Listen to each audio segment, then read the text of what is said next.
मनुष्य को बचपन से जो पहली शिक्षा दी जाती है वह यह नहीं होती कि जीवन को कैसे देखा जाए, बल्कि यह होती है कि कैसा बना जाए।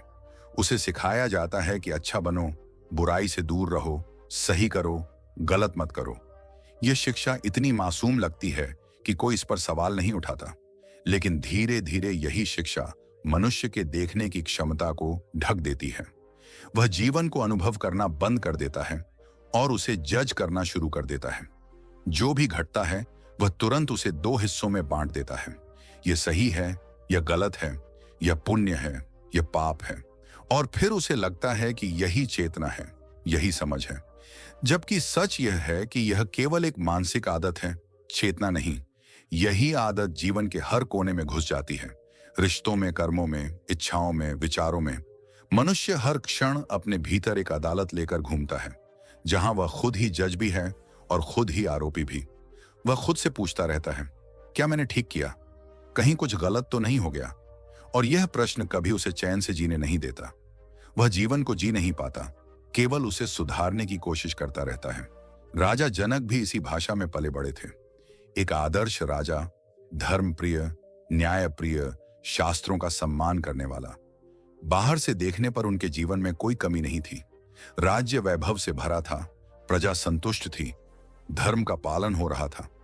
फिर भी भीतर कहीं एक असहजता थी, एक ऐसी बेचैनी जिसे न सत्ता शांत कर पा रही थी, न धर्म, न दान, न पुण्य। यही बेचैनी उन्हें अष्टावक्र के पास ले आई, और वहीं पहली बार उन्हें यह झटका लगा कि समस्या उनके कर्मों में नहीं है, बल्कि उनके देखने के तरीके में है। अष्टावक्र ने जनक को यह नहीं बताया कि कौन सा कर्म पाप है और कौन सा पुण्य। उन्होंने यह भी नहीं कहा कि क्या करना चाहिए और क्या नहीं। उन्होंने केवल इतना संकेत किया कि जिस क्षण तुम जीवन को अच्छे और बुरे में बांटते हो, उसी क्षण तुम मन के दास बन जाते हो। क्योंकि यह विभाजन बाहर नहीं है, यह केवल तुम्हारे भीतर है। अस्तित्व अपने आप में न अच्छा है न बुरा, वह जैसा है वैसा है। समस्या तब शुरू होती है जब मन उसमें अपनी व्याख्या जोड़ देता है। मनुष्य यह मानकर चलता है कि पाप कोई वास्तविक चीज है, जैसे कोई काला धब्बा जो आत्मा पर लग जाता है। लेकिन कोई यह नहीं पूछता कि पाप आखिर पैदा कहां होता है। क्या वह कर्म में होता है या कर्म को देखने वाले मन में? अष्टावक्र का पूरा संकेत इसी प्रश्न की ओर है। वे जनक को दिखाते हैं कि कर्म तो केवल घटना है, लेकिन पाप निर्णय है, और निर्णय हमेशा मन करता है। राजा जनक के लिए यह बात असहज थी। उन्हें सिखाया गया था कि राजा का धर्म सर्वोपरि है, कि हर कर्म का नैतिक मूल्य होता है। लेकिन अष्टावक्र धीरे धीरे यह स्पष्ट करते हैं कि नैतिकता समाज की सुविधा है, अस्तित्व का नियम नहीं। समाज को व्यवस्था चाहिए, इसलिए उसने लेबल बनाए। ये लेबल उपयोगी हो सकते हैं, लेकिन सत्य नहीं होते। समस्या तब पैदा होती है जब मनुष्य इन लेबलों को ही अंतिम सत्य मान लेता है। जब मन किसी कर्म को पाप कहता है, तो वह वहीं नहीं रुकता, वह अपराध बोध पैदा करता है, और अपराध बोध मनुष्य को भीतर से तोड़ देता है। मनुष्य बाहर से धार्मिक दिख सकता है, लेकिन भीतर लगातार खुद को सजा देता रहता है। यही वह आग है जो दिखाई नहीं देती, लेकिन जीवन को जला देती है। अष्टावक्र इस आग को पहचानते हैं और जनक को बताते हैं कि मुक्ति इस आग से बाहर आने का नाम है, ना कि कर्मों की सूची सुधारने का। अस्तित्व किसी को दोषी नहीं ठहराता। वह कभी यह नहीं कहता कि तुम पापी हो। वह केवल यह दिखाता है कि जो हुआ उसका परिणाम क्या है।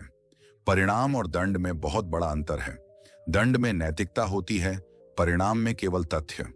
लेकिन मनुष्य ने परिणाम को दंड बना लिया है, उसने जीवन को अदालत बना लिया है। अष्टावक्र जनक को इस अदालत से बाहर खींचते हैं।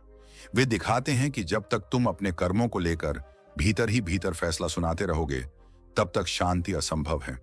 क्योंकि न्याय कभी मन को शांत नहीं करता, वह उसे और उलझाता है।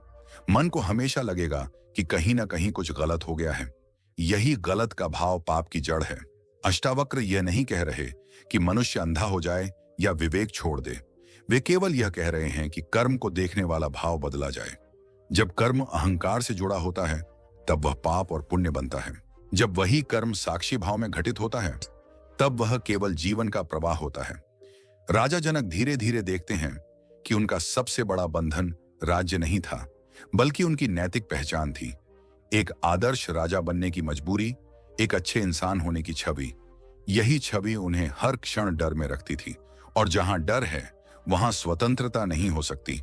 पाप का डर मनुष्य को वर्तमान से काट देता है। वह या तो अतीत में फंसा रहता है या भविष्य की चिंता में। अष्टावक्र का पूरा जोर अभी पर है, क्योंकि सत्य केवल अभी में दिखाई देता है। जो व्यक्ति लगातार अपने किए हुए को सही गलत में तोल रहा है, वह अभी को देख ही नहीं पाता। इसलिए अष्टावक्र की दृष्टि में मुक्ति कोई पुरस्कार नहीं है जो पुण्य कमाने से मिले। मुक्ति वह स्पष्टता है जिसमें जीवन को बिना लेबल के देखा जाता है। ना अच्छा, ना बुरा, ना पाप, ना पुण्य, केवल जो है उसका सीधा अनुभव। यह बात सुनने में शांत लगती है, लेकिन भीतर से पूरे ढांचे को हिला देती है। राजा जनक के भीतर डर हिलता है, उस छवि के टूटने का डर जिसे उन्होंने वर्षों में अपने बारे में गढ़ा था।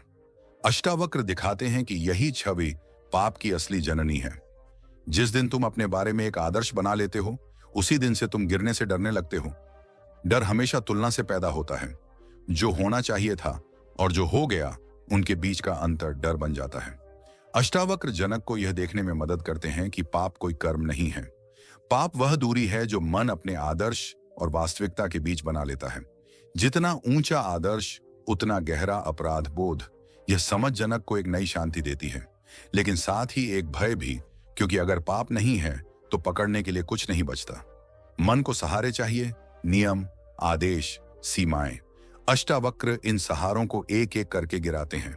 वे दिखाते हैं कि जीवन को चलाने के लिए डर की आवश्यकता नहीं है। डर केवल वहां चाहिए जहां चेतना सोई हुई हो। जब देखने की क्षमता जाग जाती है, तब विवेक अपने आप जन्म लेता है। यह विवेक किसी ग्रंथ से नहीं आता, यह मौन से आता है। अब जनक देखते हैं कि पाप का डर उन्हें जिम्मेदार नहीं बना रहा था, बल्कि असत्य बना रहा था। वे कुछ और महसूस करते थे और कुछ और दिखाते थे। अब जब दिखावा गिर रहा है, तब भीतर और बाहर एक होने लगते हैं। यही एकता शांति की जड़ है। जहां दो नहीं है, वहां संघर्ष नहीं हो सकता। अष्टावक्र कहते हैं, नैतिकता परिणाम है, कारण नहीं। जब चेतना स्पष्ट होती है, तब करुणा अपने आप प्रकट होती है।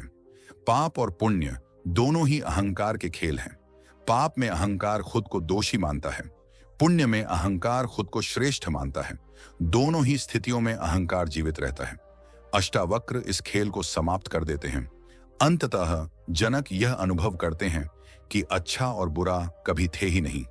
वे केवल भाषा थे, मन की सुविधा थे। जीवन उनसे कहीं बड़ा है।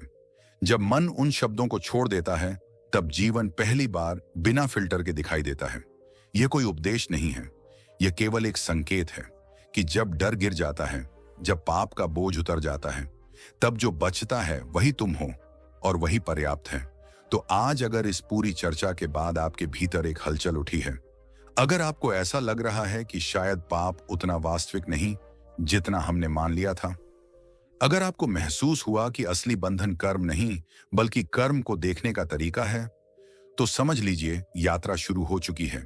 क्योंकि जागरण हमेशा एक सवाल से शुरू होता है, और आज वह सवाल आपके भीतर बीज की तरह गिर चुका है।